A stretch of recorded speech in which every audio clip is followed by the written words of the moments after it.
নির্ঘাত হতে পারি, আমরা কেউই ওরকম করে বুঝি নাই যে আজকের এই সকাল শেষ সকাল, কিন্তু তাই হয়েছে।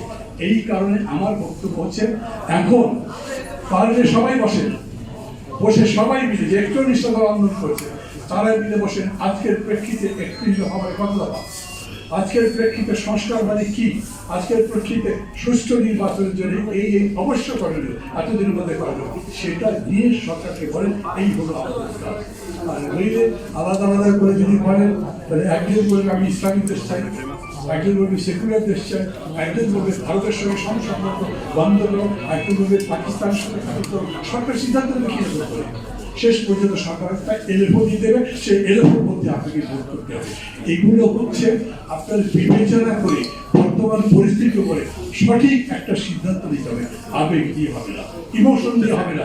ওই ইমোশনের লড়াই করে জিতেছি, ওই পর্যায়ে আপাতত বন্ধ করে দেশকে পুনর্গঠন আমি মনে করি এই সুষ্ঠুর ভিত্তিতে যদি যেতে পারি।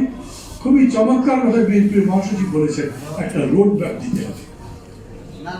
মানুষ হয়তো মনে করতে পারে রাজনৈতিক দলগুলোর কাছে ক্ষমতা গেলেই ওইখানে 2 নম্বর 9 নম্বর 4 নম্বর হতে থাকবে, বরঞ্চ এই সরকার, ওটা আমি সরকারের সময় দেখেছিলাম। কিন্তু শেষ কথা হচ্ছে রাজনীতি ছাড়া তো দেশ চলবে না, নির্বাচন তো লাগবে, জনগণের গণতান্ত্রিক প্রতিনিধি লাগবে, সংসদ লাগবে। অতএব যখন বলে তার রোড ম্যাপ চাই, সেটাকে মেনে নিতে হচ্ছে।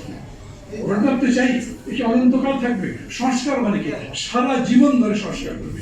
বাংলাদেশ কত সুন্দর হতে পারে তার কি কোনো লিমিট আছে? সংস্কার চলতে থাকবে, যতদিন দেশ থাকবে ততদিন সংস্কার চলবে, তার মানে ততদিন এই সরকার থাকবে, সেটা তো আর হতে পারে না।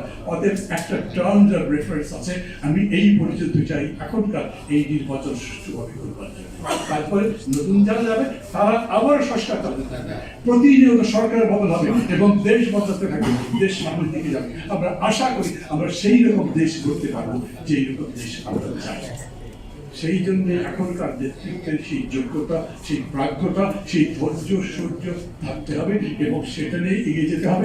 দেশ আমাদের, আমরাই বাঁধতে হবে।